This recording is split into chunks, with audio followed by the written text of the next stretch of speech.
Hello everyone, कैसे हैं आप सब। आई होप आप बहुत अच्छे होंगे। Welcome to our channel Nanak education point. Myself Heena Thakkar और आज हम बात करने वाले हैं इंटरनेशनल बिजनेस के बारे में।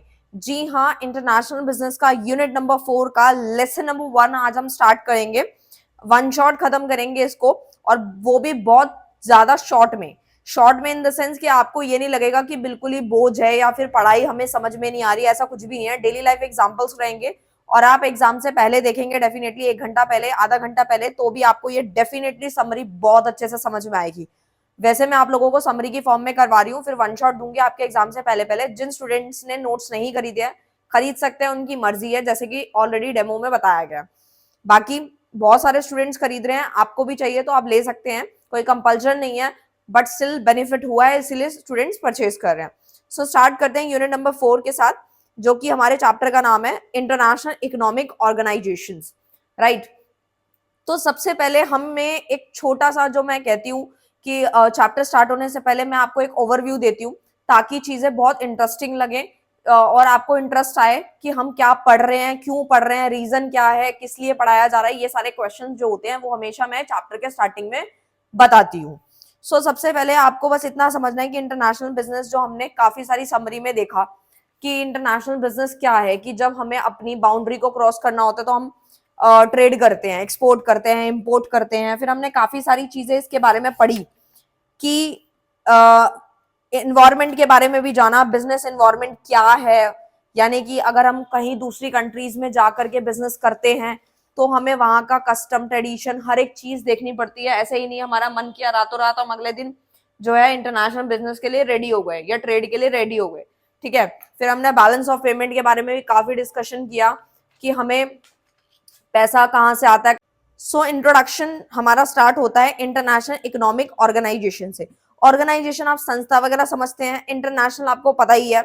इकोनॉमी, इकोनॉमिक में क्या होता है बेसिकली, इंटरनेशनल इंस्टीट्यूशंस अगर मैं बोलूँ तो ये क्या है basically, rules and regulation coordinate करना, कंट्रोल करना। ये जो पूरा चैप्टर है वो इसीलिए पढ़ाया जा रहा है, इससे बहुत सारी जो कंट्रीज हैं वो कनेक्टेड है। कनेक्टेड के साथ साथ अपने रूल्स होते हैं, इनके रेगुलेशंस होती हैं, ये लोगों को फंडिंग प्रोवाइड करते हैं। जिन कंट्रीज के पास इतना पैसा नहीं है वो भी आगे आ सके, वो भी ट्रेड कर पाए, गरीबी को कम कर सके। ये सारी चीजों को देखते हुए ही हम लोगों को ये चैप्टर पढ़ाया जा रहा है और बहुत बेनिफिशियल है। वैसे तो हमने इसके कुछ कॉन्सेप्ट अपनी इकोनॉमिक्स की बुक्स में और या फिर बिजनेस स्टडीज की बुक में छोटे छोटे कॉन्सेप्ट हम लोगों ने पढ़ रखा है। अभी आपको मैं पढ़ाऊंगी तो थोड़ा थोड़ा समझ आएगा कि हमने ये पहले पढ़ा था, लेकिन अभी और इंटरेस्ट के साथ हम एग्जाम्पल जब समझेंगे तो हमें पता चल जाएगा कि इंटरनेशनल बिजनेस का में ये चैप्टर क्यों डाला गया। उसका रीजन क्या है कि जब हम ट्रेड कर रहे हैं, एक्सपोर्ट इंपोर्ट कर रहे हैं, तो बहुत सारी कंट्री इन्वॉल्व हो रही है। तो जैसे बहुत सारी कंट्रीज इन्वॉल्व होती हैं, एक्सपोर्ट इंपोर्ट करती हैं, तो कुछ कंट्रीज ऐसे थोड़ी है कि सारी कंट्रीज ही डेवलप्ड है। ठीक है, उन्हें भी फंडिंग की जरूरत होती होगी, या हो सकता है कि वहां पे गरीबी हो, उसको कम करना, उसको बैलेंस करना, उनमें डिस्प्यूट्स आ गए वो सॉल्व करना, या उनको एट अ टाइम जो है पैसे चाहिए वो कैसे वहां से होंगे। ये सारी चीजों का समाधान करने के लिए हमारे को इंटरनेशनल इंस्टीट्यूशंस बनाए गए हैं, जो अपने रूल्स रेगुलेशन के अकॉर्डिंग चलती है। और जो हमारी कंट्रीज हैं उनको काफी सारी कंट्रीज के साथ ये कनेक्टेड है, कोऑर्डिनेट करती है, कंट्रोल करती है, सारी चीजें करती है। आपको मैं एक छोटे से एग्जांपल से समझाती हूँ। जैसे आप देखते हैं कि कोई भी अकाउंटिंग में चेंज वगैरह आता है तो हम किसकी गाइडलाइंस फॉलो करते हैं, लाइक आईसीआई की रूल्स रेगुलेशन उनके अकॉर्डिंग है, इंस्टीट्यूट ऑफ चार्टर्ड अकाउंटेंट के वो फॉलो अप करते हैं। जिसको कॉस्ट मैनेजमेंट करना होता है वो उसके रूल्स मानता है, जिसको कंपनी सेक्रेटेरियल करना होता है वो उसके अकॉर्डिंग मानता है। नेट यूजीसी का है तो वो अपना अलग मानता है, स्कूल है तो स्कूल का, इस तरीके से रहता है। सो इंटरनेशनल जो हमारा ट्रेड है, ठीक है, वो इंटरनेशनल इंस्टीट्यूशन में क्या होता है, इंटरनेशनल ट्रेड है, ग्रुप एक्टिविटी है। अकेला इंसान क्या कर सकता है, कुछ भी नहीं कर सकता। तो ग्रुप एक्टिविटी है ना, बहुत सारी कंट्रीज इन्वॉल्व हैं, कंट्रीज के अंदर बहुत सारे मेंबर्स इंक्लूडेड है। सो इंटरनेशनल इंस्टीट्यूशन जो है मेन हम 3 पे डिस्कशन करेंगे जो हमारे सिलेबस के अंदर है। ऐसे तो और भी हम पढ़ सकते हैं, बट स्टिल हमें 3 ही पढ़ने हैं। WTO है, वर्ल्ड ट्रेड ऑर्गेनाइजेशन, ये हमने पहले पढ़ा था, लेकिन थोड़ा बहुत कॉन्सेप्ट पढ़ा था, इसके हमें फीचर वगैरह ऑब्जेक्टिव सब पढ़ने वाले हैं। इंटरनेशनल मॉनिटरी फंड, जिसे हम शॉर्ट में IMF कहेंगे, और एक वर्ल्ड बैंक के बारे में पढ़ेंगे। ठीक है, तीनों के मीनिंग वगैरह से हम लोग स्टार्ट करेंगे। सो आपको मैंने एक ओवरव्यू तो दे ही दिया है कि हम लोग ये चैप्टर क्यों पढ़ रहे हैं। सो आओ फटाफट WTO से स्टार्ट करें। सबसे पहले हमें ये समझने की दे रहे हैं, जो WTO जो है, वर्ल्ड ट्रेड ऑर्गेनाइजेशन जो है, वो हमारा स्टैब्लिश कब हुआ? तो जनवरी 1 1995, 1995 जान 1 को ये स्टैब्लिश हुआ था। It has replace the GATT setup. पहले हम लोगों का गैट हुआ करता था जिसमें हमारे कुछ एग्रीमेंट्स हुआ करते थे ट्रेड को लेके, ट्रेड एंड टैरिफ्स को लेकर, लेकिन अब वो रिप्लेस करके उसका नाम हटा करके WTO यानी वर्ल्ड ट्रेड ऑर्गेनाइजेशन रख दिया गया। अब क्या है, it facilitate face trade by removing tariffs and non tariff barriers in international trade. हम लोगों ने जब इकोनॉमिक्स पढ़ा था, लाइक इंडियन इकोनॉमी जब हम लोगों ने पढ़ा था, तो हमने ये पढ़ा था कि लाइक बहुत सारे जब हम लोग ट्रेड करते थे, लाइक हमें एक्सपोर्ट इंपोर्ट करना होता तो बहुत सारे बैरियर्स हुआ करते थे, ठीक है। तो बैरियर्स को कहीं ना कहीं रिमूव करेंगे तभी तो एक्सपोर्ट इंपोर्ट होगा ना। अगर बैरियर्स लगे रहेंगे, बहुत सारे लाइसेंसिंग रहेगी हर एक चीज को लेके, वो भी बहुत डिफिकल्ट तरीके से, तो कहाँ एक्सपोर्ट इंपोर्ट होगा, है ना। सो हमारा जो मेजर रोल था WTO का, वो इंटरनेशनल ट्रेड को बढ़ाना है, ठीक है। ये पूरा चैप्टर यही है कि हमारा एक तरीके से ट्रेड में मदद करता है, वो इंटरनेशनल ट्रेड को बढ़ाता है। तो WTO का काम भी क्या है, इंटरनेशनल ट्रेड को बढ़ाना। All members have equal voting right. इसके अंदर वोटिंग राइट जो होते हैं हर मेंबर के लिए बहुत ज्यादा इक्वल होते हैं। एक कंट्री का एक वोट रहता है, 1 कंट्री 1 वोट। हेडक्वार्टर इसका कहां पर है, एट जेनेवा, स्विट्जरलैंड में है। एंड 164 मेंबर कंट्रीज इसके साथ इन्वॉल्व है। India has been a WTO member since 1 January 1995। India WTO का जो मेंबर के साथ जो जुड़ी हुई है वो है 1995 से, लेकिन गैट से 8 जुलाई 1948 से कनेक्टेड है, ठीक है। सो ये छोटे छोटे पॉइंट्स हैं जो आपको समरी बनाने में मदद करेंगे, ठीक है। नेक्स्ट पे हम लोग चलते हैं अब इसके ऑब्जेक्टिव पे, इसके उद्देश्य पे, कि WTO है यानी जो वर्ल्ड ट्रेड ऑर्गेनाइजेशन है, इसका उद्देश्य क्या है, क्यों ये लाया गया, इसको हम अच्छे से समझेंगे। सो मेजर रोल तो हमारा क्या है, ट्रेड को बढ़ावा देना है। To promote multilateral trade among many nations, यानी बहुत सारे नेशन के साथ हम लोग ट्रेड कर पाए। To promote face trade by removing all the barriers, barriers हटाएंगे तभी तो ट्रेड होगा, कॉमन सी चीज है। Respecting the needs of small and medium size services suppliers, जितने भी हमारे सप्लायर्स वगैरह हैं जो स्मॉल लेवल पे हैं, मीडियम लेवल पे हैं, सर्विसेज प्रोवाइड कर रहे हैं, उनको जो जरूरत है उनको रिस्पेक्ट करें, उनको भी आगे आने का मौका मिले ताकि वो लोग भी ट्रेड कर पाए।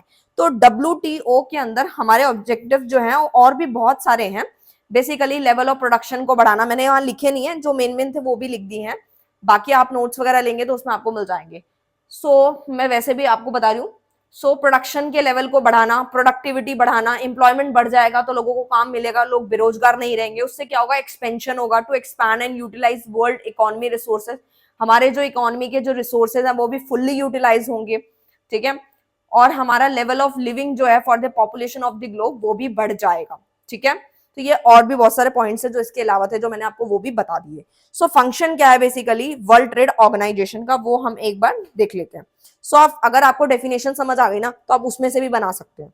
सबसे पहला, सेटलिंग ट्रेड डिस्प्यूट्स, जो डिस्प्यूट्स वगैरह हो जाते हैं ट्रेड करते वक्त दो कंट्रीज के बीच में, वो ये सॉल्व करता है। कौन, WTO। Cooperating with other international organisation, यानी ये कॉर्पोरेट भी करता है इंटरनेशनल ऑर्गेनाइजेशंस के साथ। रिव्यूइंग नेशनल ट्रेड पॉलिसी, जितनी भी पॉलिसीज वगैरह उसको भी एक बार रिव्यू गो थ्रू करता है। Building the trade capacity of developing economy, जितनी भी डेवलप इकोनॉमी है उनकी कैपेसिटी को बढ़ाता है, ठीक है, और उनको एक तरीके से मोटिवेट करता है कि हाँ आप कर सकते हो, ये इस तरीके से। नेक्स्ट आता है हम लोगों का IMF, ठीक है, जो कि मैंने अभी आपको जब मैं आपको ओवरव्यू दे रही थी तब मैंने आपको उसका फुल फॉर्म बताया था, दोबारा बता देती हूँ, इंटरनेशनल मॉनेटरी फंड, ठीक है। सो बेसिकली हमारा इंटरनेशनल मॉनेटरी जो फंड है उसको हमने शॉर्ट में IMF का नाम दिया, ठीक है।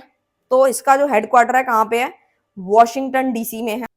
सो IMF जो है हमारा, उसके साथ कितनी कंट्रीज जो है ऐड है, 190 कंट्रीज जो है वो कनेक्टेड है। सिक्योर फाइनेंशियल स्टेबिलिटी, इसका जो मोटिव है वो क्या है कि फाइनेंशियल स्टेबिलिटी को लाना, उसको सिक्योर करना, इंटरनेशनल ट्रेड को बढ़ाना, और उसको कहीं ना कहीं हमारी जो एम्प्लॉयमेंट है उसको भी बढ़ावा देना, प्रमोट करना, इकोनॉमिक ग्रोथ हो गई, गरीबी को कम करना। तो ये सारे काम जो है वो IMF के रहते हैं। स्टेबिलिटी रहती है, stability in international monetary system, यानी जो हमारा main stability in international monetary system, यानी कि जो IMF का जो मेन फंक्शन है वो स्टेबिलिटी लाना है इंटरनेशनल मॉनेटरी सिस्टम के अंदर। सो आई होप आपको अच्छे से समझ आ गया होगा। नेक्स्ट पे हम लोग चलते हैं इसके फंक्शंस पे, यानी फंक्शंस ऑफ IMF, यानी कि बोले तो इंटरनेशनल मॉनेटरी फंड के क्या फंक्शंस है। सबसे पहला RFC, यानी कि मैंने इसको ये फंक्शन है R stands for regulatory functions, F stands for financial functions and C stands for consultative function.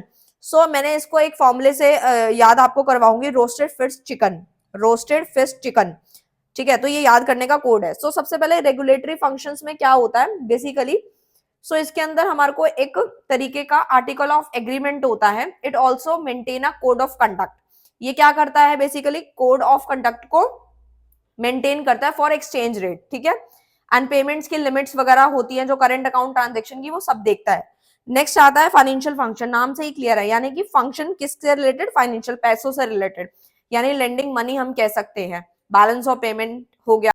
Next आता है हम लोगों का कंसल्टेटिव फंक्शंस, जिसके अंदर मेन का जो इसका काम होता है वो क्या होता है, कैपेसिटी बिल्ड अमाउंट, यानी कि हमारी जो कैपेसिटी है अमाउंट की वो कहीं ना कहीं बिल्ड करने का काम रहता है इसका। नेक्स्ट आते हैं वर्ल्ड बैंक पे, which is the last.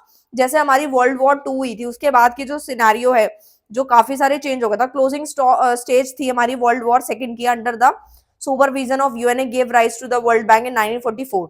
So basically ये किस लिए था, हमारे जितने भी वर्ल्ड वॉर 2 हुई थी उसके बाद के जो लॉसेस हो गए थे उनको रिकवरी करने के लिए वर्ल्ड बैंक जो आया था, IBRD सेटअप हुआ था, जिसमें क्या हुआ था, प्रोवाइड लोन्स टू कंट्रीज, यानी कि कंट्रीज को लोन वगैरह मिल रहे थे। नेक्स्ट हम लोगों का आता है यहाँ पर 189 मेंबर कंट्रीज इसके साथ इन्वॉल्व है, कोलैबोरेशन में है, और मेन 5 कंट्रीज इंस्टीट्यूशन जो हैं वो कनेक्टेड है। मेन गोल क्या है वर्ल्ड बैंक का, बेसिकली पॉवर्टी को कम करना और हमारी प्रोस्पेरिटी को प्रमोट करना, ठीक है।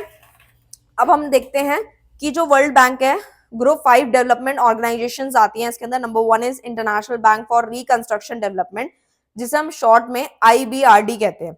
अच्छा, ये होता क्या है, सो बेसिकली नाम से ही समझ आ रहा है, इंटरनेशनल बैंक ऐसा बैंक जो कि हमारे लिए किस लिए है, रिकंस्ट्रक्शन एंड डेवलपमेंट के लिए, जो कि हमें लोन प्रोवाइड करता है, क्रेडिट ग्रांट्स वगैरह प्रोवाइड करता है, उधार वगैरह। नेक्स्ट आता है IDA, IDA stands for international development association, जिसका काम क्या है, प्रोवाइड करता है लो और नो इंटरेस्ट लोन, यानी कि जिसपे कोई ब्याज नहीं लगती, ऐसा लोन प्रोवाइड करता है, या फिर कम इंटरेस्ट पे लोन जो है हमें प्रोवाइड करता है टू लो इनकम कंट्रीज, जिनकी जो इनकम है वो बहुत लो है, उनको वो कम ब्याज पे जो है फंड प्रोवाइड करता है। कौन, इंटरनेशनल डेवलपमेंट एसोसिएशन, जिसको हम शॉर्ट में IDA कहते हैं। Next is international finance corporation, IFC, ये क्या करता है, प्रोवाइड इन्वेस्टमेंट एडवाइस, यानी कि आपको पैसा कहाँ लगाना है, कितना लगाना है, इस तरीके की एडवाइस कौन देता है, आपका international finance corporation. And asset management to companies या गवर्नमेंट, की आपको एसेट का कैसे मैनेजमेंट करना है, ये सारी चीजें बताता है। सो नेक्स्ट आता है मल्टीलेटरल गारंटी एजेंसी, जिसको हम MIGA भी कहते हैं, जो कि insurer and lenders investor against political risk such as war, जैसे कि पॉलिटिकल रिस्क वगैरह हो गए, इन्वेस्टर, ये सारी चीजें जो आती है रिस्क से रिलेटेड, वो सारी किस में आती हैं, हमारी मल्टीलेटरल गारंटी एजेंसीज में आती हैं। लास्ट है, इसके बाद हमारा ये पूरा यूनिट जो है वो समाप्त होने वाला है। International centre for the settlement of investment disputes, नाम से ही समझ आ रहा है डिस्प्यूट, जिसको हम शॉर्ट में बोलते हैं ICSID, जो कि हमारे इन्वेस्टमेंट के, जब हम पैसा इन्वेस्ट करते हैं, पैसा लगाते हैं, तो उसके अंदर जो इन्वेस्टर और कंट्रीज के बीच में जो डिस्प्यूट्स हो जाते हैं वो सॉल्व करने का काम किसका रहता है, ICSID का, जो कि international centre for the settlement of investment dispute, जो कि नाम से क्लियर है, हमारे इन्वेस्टमेंट डिस्प्यूट को सेटल डाउन करने का काम करता है। सो पूरा का पूरा चैप्टर समरी के फॉर्म में इतना साधारण तरीके से कराया है कि बिल्कुल दिक्कत ना आए और बिल्कुल भाषण ना लगे। सो आई होप आपको बहुत अच्छे से ये जो वीडियो है समझ आई होगी, मतलब पूरा टॉपिक अच्छे से समझ में आया होगा। अगर आप इसको डिटेल में देखना चाहते हैं तो भी आप कमेंट कर सकते हैं। मिलते हैं नेक्स्ट वीडियो में नेक्स्ट टॉपिक के साथ, तब तक के लिए bye bye, thank you so much.